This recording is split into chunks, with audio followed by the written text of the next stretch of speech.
I had some photos I want to show you. One of your suitcases was missing or something, or what was it? Was stolen. Was stolen? Yeah. And it was stolen the same day that Sandra went missing? Crime Tracker. When a Sunday school teacher reports a break-in, police open an investigation that soon begins to reveal a terrifying truth. As the case unfolds, it uncovers a crime so disturbing it would leave a lasting mark on the city of Tracy. This video shows 8-year-old Sandra Cantu just moments before she vanished from the trailer park where she lived with her mother. Sandra was well known and deeply loved in the community, often spending her days running through the park and playing alongside the other children. At first, police had no indication of where she was. That changed when they received a report about a suitcase discovered by a passerby near the edge of a stream. Inside the suitcase, investigators made a tragic discovery: Sandra's body. At that point, police had no suspect. Then, a Sunday school teacher named Melissa Huckabe, who lived just a few trailers away from Sandra, came forward to report that a suitcase had been stolen from her vehicle. Police immediately asked her to come in for questioning. I had some photos I want to show you. One of your suitcases was missing or something, or what was it? Was stolen. Was stolen? Yeah. And it was stolen the same day that Sandra went missing? Yeah. Did you report it stolen?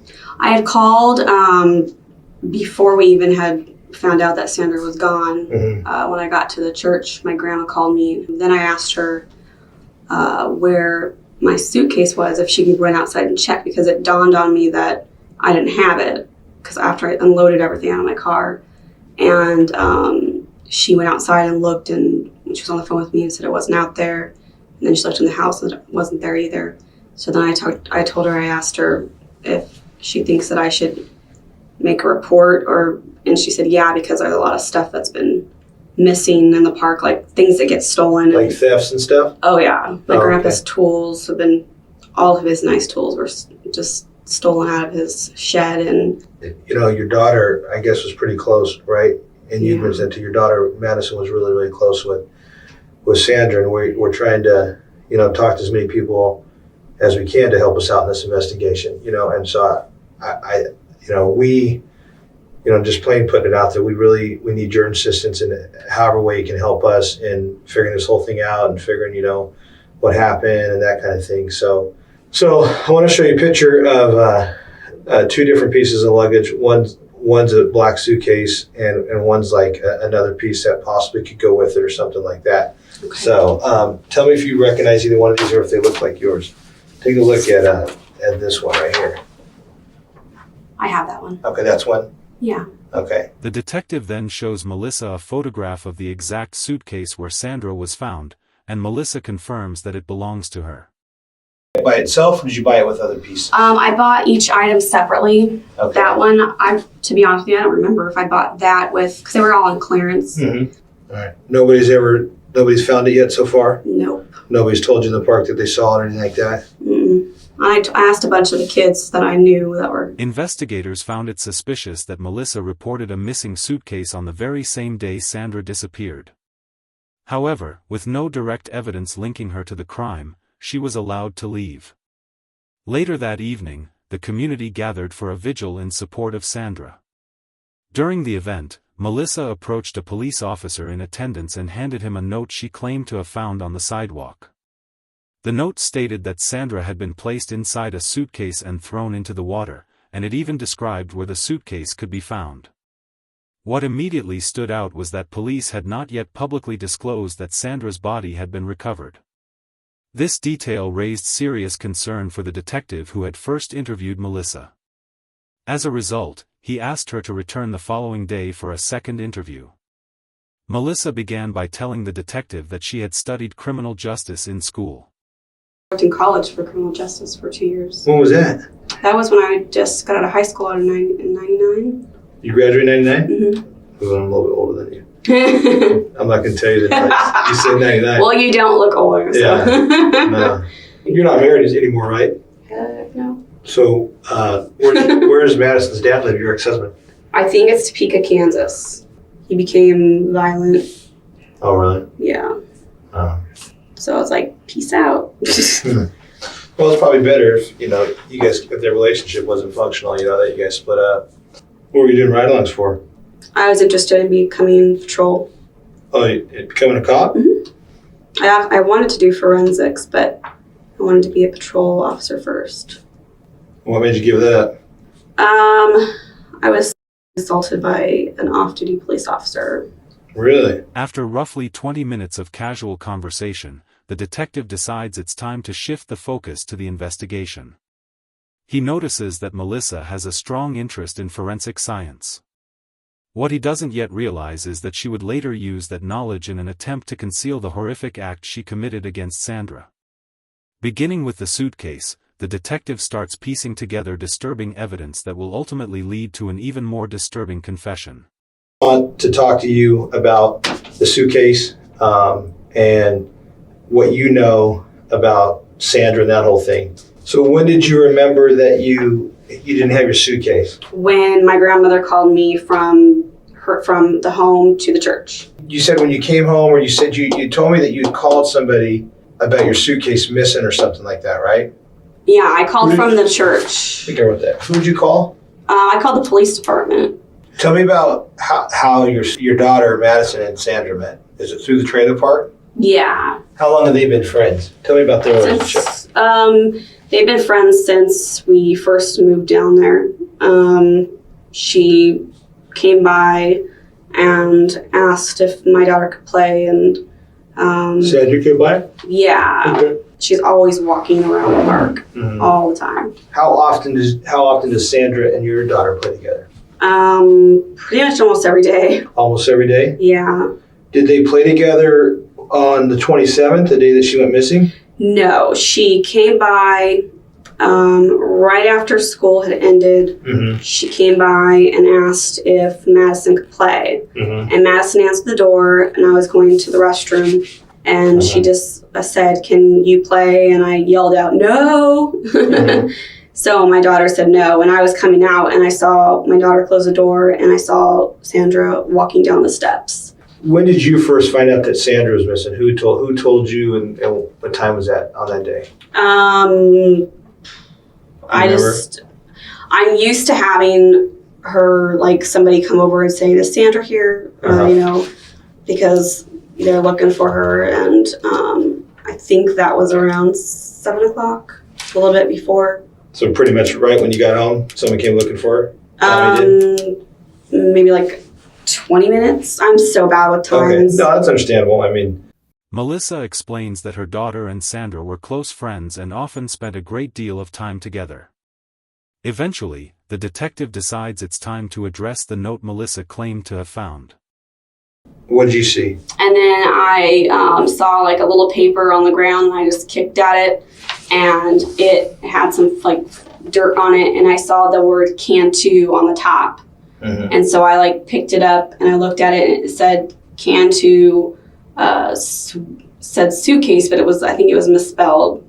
This is something, and I ran to the police officer and I told them that they were at the front entrance. And so I ran to the police and I told them I was like... Did you take the note with you, or did you... No, I left it there. You just dropped it? Yeah, because I know, like, fingerprints. Told them that I saw the note, and they were asking what it said, and I was trying to, like, tell them, but I could barely even breathe. And I remember I sat down right where the mailboxes were, and they were waiting for somebody to come to flip it over, and they were trying to calm me down, and because I was, like, hyperventilating, and...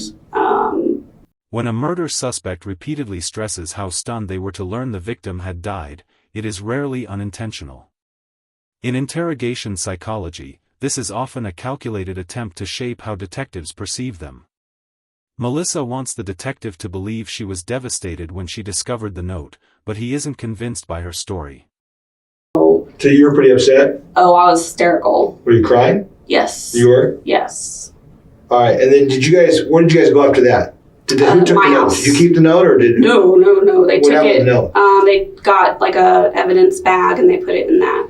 Did the note say something about a suitcase? Yeah, it said Cantu, suitcase, water, and then 2 different names. Was it upsetting you that you found the note, or what was upsetting you? It was, what upset me was the fact that she was gone and it had been so long, and also that note, and just like the thought of something happening to Sandra, it just like really upset me. When you saw it, was it face down or was it face up? It was face up. It was face up? Mm-hmm. And you said it's the Cantu part that caught you? Yeah, when it said Cantu. What did you think when you saw it? I thought I just was sick to my stomach. I thought like this was something that the police needed to know, because maybe that was where she was. Then afterwards, I'm like, why would somebody write a note? Is it somebody that saw my suitcase being stolen? But why would they not say something? What would they have to hide? So, I mean, that was like afterwards. But, I mean, when I got down to the part where it said in stolen suitcase. Did you find that kind of weird that your suitcase was stolen the day before? Yeah. And that note was talking about a stolen suitcase? Yes. And did that trip you out, or what were you? Yeah. What was your thought? That it really tripped me out, because it's like that's kind of a weird coincidence. Mm-hmm. Yeah, that's kind of what I thought too when I read it. When it was first shown to me, I thought that's kind And of then weird. the fact that I find it, of course, that was like kind of bizarre to me as well. Mm-hmm. How I said, well, my suitcase is waterproof, so I hope that, you know, she's okay, and I hope they go and try and find her. And Who wrote this note? I have no idea. Who do you think wrote this note?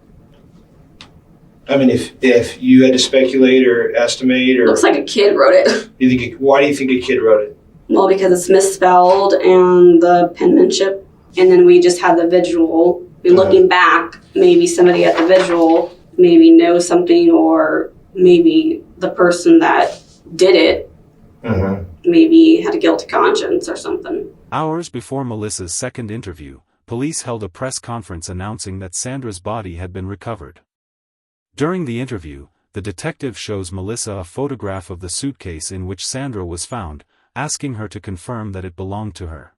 And ironic that you found it and your suitcase was gone. Was that just kind of trippy to you? Yeah, that was very trippy to me. And you've never found your suitcase to this point? Mm-mm. Have you ever seen a picture of the suitcase that Sandra's found it? Have I seen a picture of it? Just like the aerial view, and like an up-close one on my phone that my mom had sent me. I'm showing you. This is the suitcase. That's the Right suitcase that you guys found? Mm-hmm. That looks like my suitcase. And this is that little pond or irrigation area.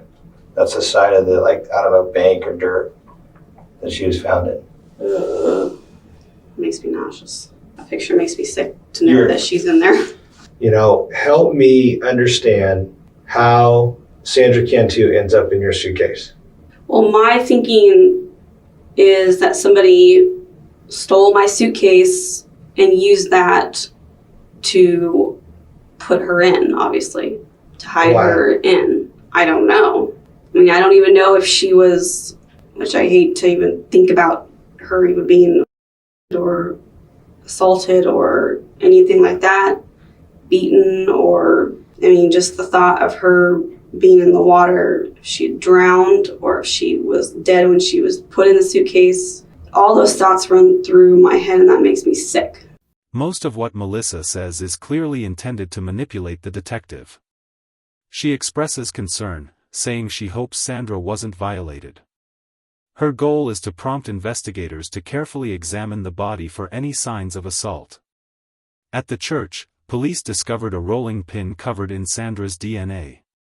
An autopsy confirmed that Sandra had indeed been assaulted. It appeared that Melissa had used the rolling pin in an attempt to make it seem as though a male had carried out the abduction. Someone take Sandra. Why? I mean, you have a little girl. Your little girl's 5.5. I got 3 boys, younger than yours, and a 6-year-old. But why would someone take a little kid? Disgusting things. Disgusting, like what? Tell me. Like, seeing them, or Why? because they're sick perverts. Do you think Sandra was assaulted in a sexual manner? I would say yeah, because the only reason why I would say that would be because Why else would somebody take a little girl? That's what I've been asking myself for 2 weeks. Why else? Why would they take an innocent? I mean, you saw Why the would they picture just of take? her. Why would they just take a 20-year-old and assault them and put them in a suitcase? Why would they take and then why would they use your suitcase? Or if it is your suitcase, I mean, it looks like your suitcase, and Right. you know, why would they take your suitcase to do it? And why Sandra? Why not? Why not these other girls at the park? I think it was just an opportunity of convenience to me. I mean, my personal opinion. The autopsy also revealed that Sandra had been drugged before her death. What investigators found particularly striking was that Melissa had a prescription for the same medication that was detected in Sandra's system.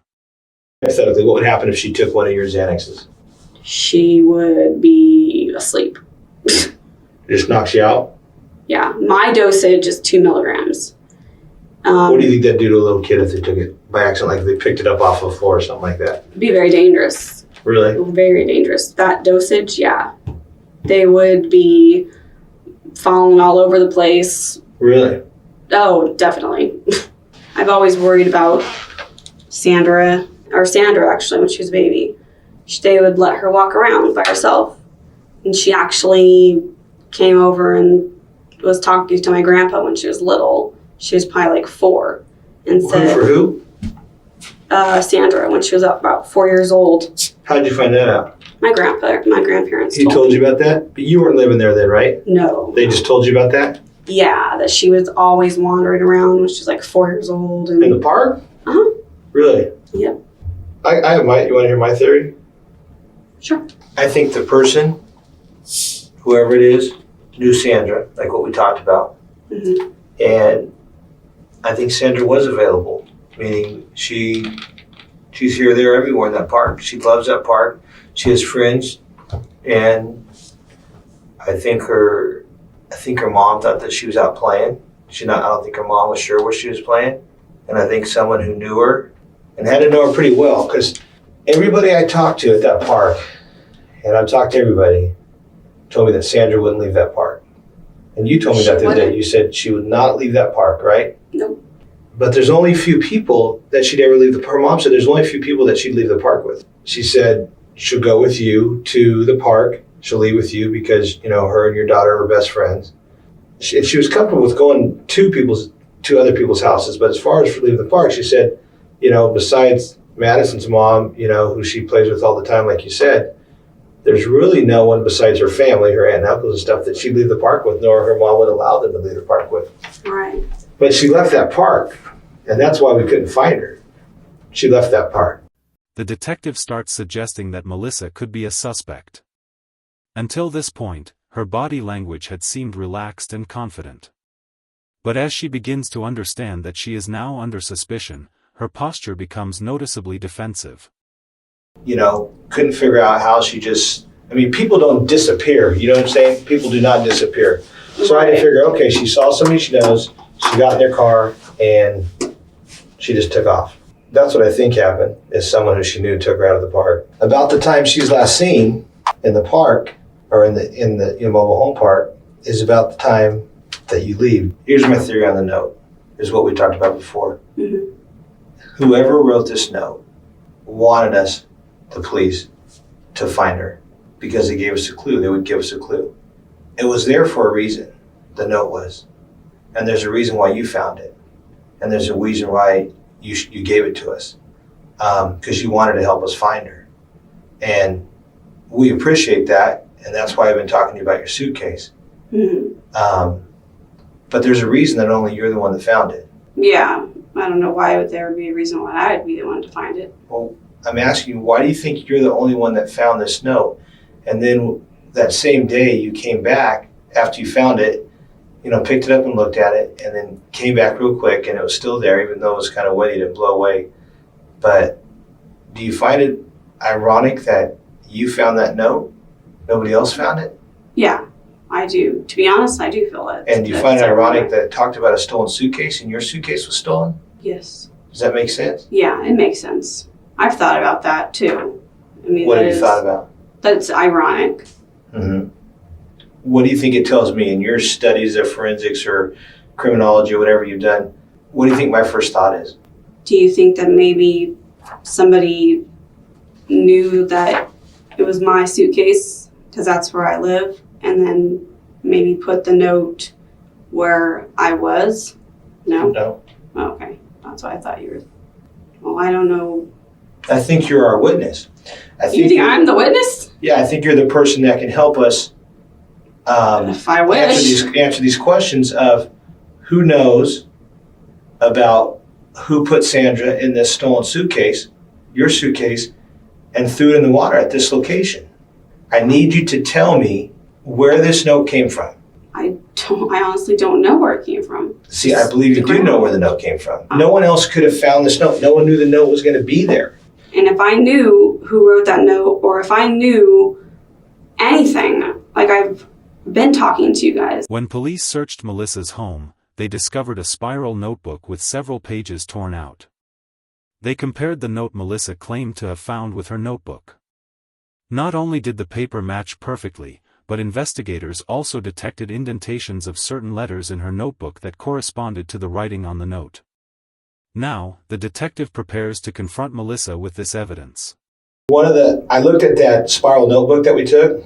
Mm-hmm. There's a couple interesting things, not much, but a couple interesting things we found. One of the things that we found that I was interested in on your spiral notebook was that it looked like it was the same paper size. So I took your spiral notebook. You see this ruler here? Mm-hmm. We took your spiral notebook and we measured it, top to bottom, almost 7 inches. We put it up next to your spiral notebook and thought, okay, let's see if this note or this paper fits into your spiral notebook.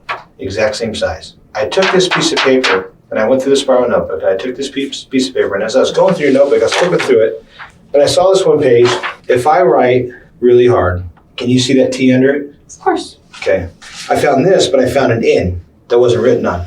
And I took the paper and I put it on it, and it covered up the N. Mm-hmm. Exact same design. I'm not kidding you. I'm being dead serious. And I have no clue how. You've got to be joking around with me. I'm not joking. I'm asking. That's why I went out there to get the picture to show you. I'm not joking around.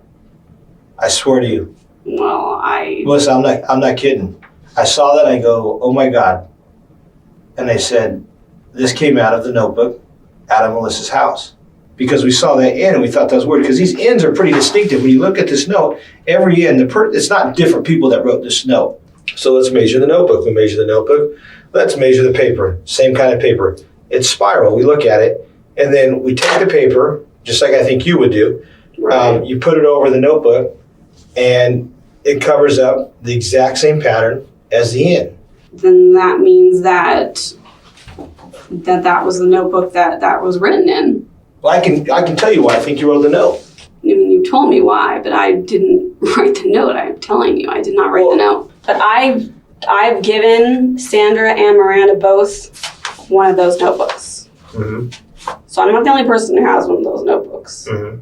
But you said that you found that notebook in my house with the letter N indented that covers the letter N from the word thrown on the exact same location of the paper, and this paper would fit right back in there, right above where the letter N is indented, and it would cover that up. It wouldn't be sitting in between these two words or anything like that. Same exact design, pattern, everything of that letter.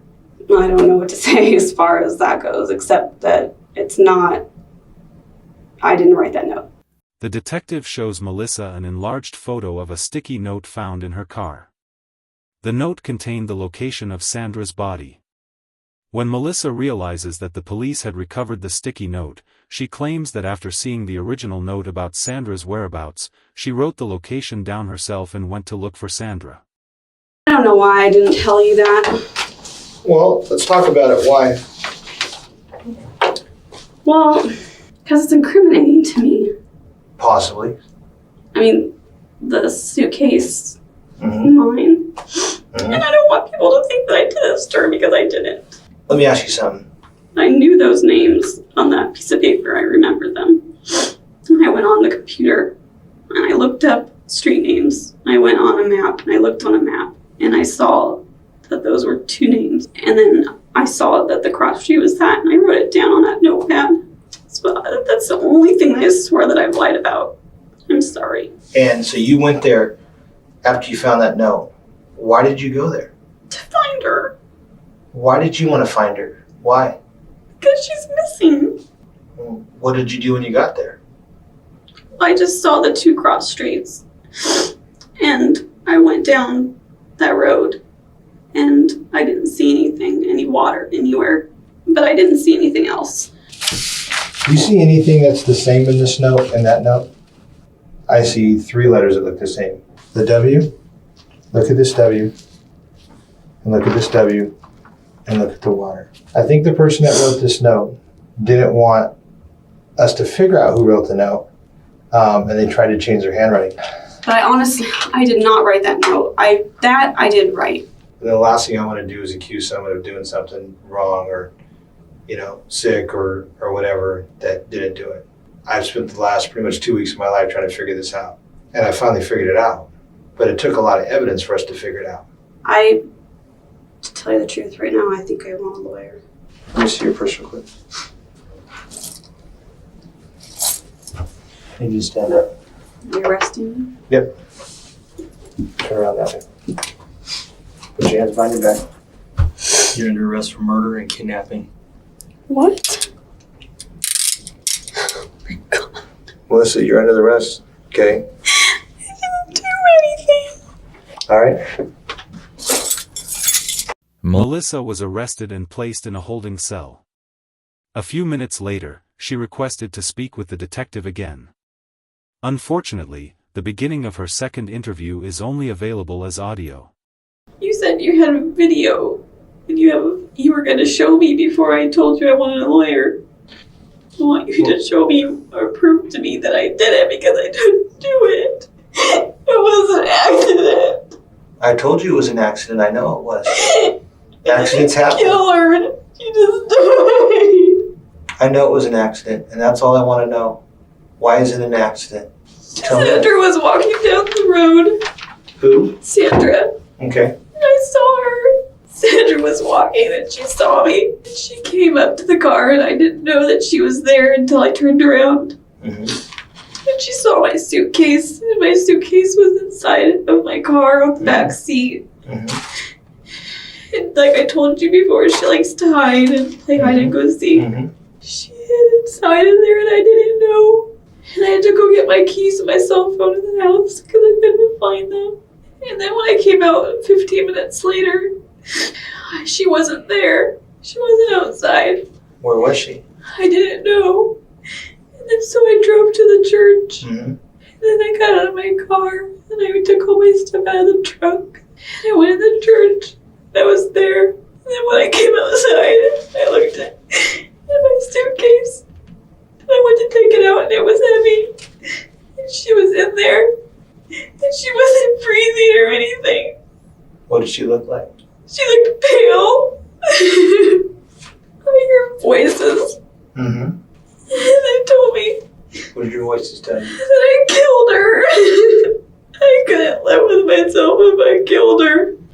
Sandra didn't climb into that suitcase by herself and zip it up. She did. No, she didn't. She didn't get in there by herself. I know. Tell me how she got in there. She got in there by herself and then she told me to zip it up because she was going to scare Madison and Miranda. But when I went into the house, it was like a half an hour. I forgot about her. I just thought that the girls would come out and that I was going to tell them to open the suitcase up and she was going to jump out and scare them. I didn't know she couldn't breathe in there. I swear. Nobody did her. You know what happens when we get people, right? When they're dead, we go take them Take to an an autopsy. autopsy, of course. And what do you think we're going to do with the little girl who's found in a suitcase? Check for that. Mm-hmm. The only reason why I said that before was to steer you away, but I'm telling you the God's honest truth that she was not. She was too. We got our evidence back, but she wasn't by a guy. No, that's just sick. I did it to her, I swear. The only thing I never told you was that I had gotten the cup of water and put a whole bunch of my pills in it Mm-hmm. and tried to make them dissolve. And then I took a drink and I spit it because it was disgusting tasting. Where'd you spit it at? It landed on her.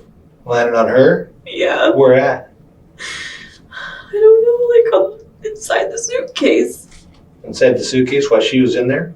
Like on the bottom part, like by where her feet were. Melissa attempts to explain how her medication ended up in Sandra's system, but like much of what she says, it is clearly untrue. Now that investigators have her confession, they need to prove that she intentionally killed Sandra. They already have evidence showing that Melissa administered the drugs, and they also discovered an article she had saved on her computer about a similar case. I found an article on one of the computers, I'm not sure which one, but it was about a 4-year-old girl that was arrested by her grandfather and put in a suitcase in Israel, and she was found in a body of water 2 weeks later. That's weird. Because I did that. You could ask my grandma. Who would have researched that? I told you nothing's going to change the outcome now. I'm just searching for some answers. I can get you the article. We printed it out, but it was kind of weird. It was kind of similar to this case. Everything I did right now is what I told you. I got a hard time believing that Sandra wouldn't try to fight her way out of that suitcase when she was in there in the back of your car. You forgot? Yeah. Are you sure? I'm positive. One thing I want you to know is I did not her. How do you feel now? Worse or better? Worse. Worse? Did you feel like it was something that you had to get off your chest? Yeah. So how'd you get her to get in the suitcase? She wanted to get in there, and she told me that she wanted to hide in there and scare the girls, and because I told her that Miranda was in the house. But you were getting ready to leave to go to the church. You said you were in a hurry, so why would you let her get in the suitcase? Just because she was going to scare the girls. Did you go back in the house and get the girls after she got in the suitcase? I was going to. And when I went there and I was looking for my car keys. And you couldn't find them? Uh-uh. Did you really not find your car keys, or did you purposely leave those keys there with your purse or your Cell phone? No, I really couldn't find my car keys or my cell phone. My cell phone's always like attached to me. It's like glued to me. I never leave anywhere without it. Why didn't you just call 911? I was panicked. I don't know why. Did you not want Sandra to be alive? No, I wanted her to be alive, but I knew she was dead. My God, I'm a freaking psychopath. What if I told you someone saw you leave the complex on video with her sitting in the car? I would say that that's not true. What if I could go get him for you right now? I would say bring it on, because I know for a fact that she was not in the front or in the back seat of my car. Where was she when you drove down? She was in the suitcase. Who assaulted her? I don't know. Someone did. I'm not making this up. I'm not trying to make this any worse than it is. Oh, I know. Someone assaulted her. If it wasn't you, it was someone else. The problem is you're probably going to get stuck with it at trial. I hope not, because I didn't do it. I have no reason But to. you did everything else by yourself. No one was at the church. I know. Maybe you, for a minute, because the world was spinning, and it would have been for me too, they thought, you know what, if I can pin this on a guy, I'm not going to be responsible for this. Did you expect to get caught at some point? I was expecting to turn myself in. Did you realize it was close?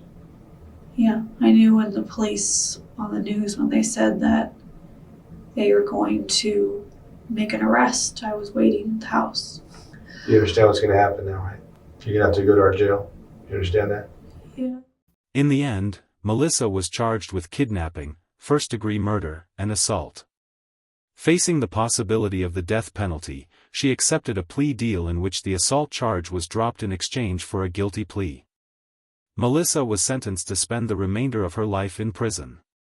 As for why she committed the crime, only Melissa truly knows. There are many theories. One suggests that Melissa was an attention seeker who thrived on being at the center of drama, possibly orchestrating the crime to draw attention to herself.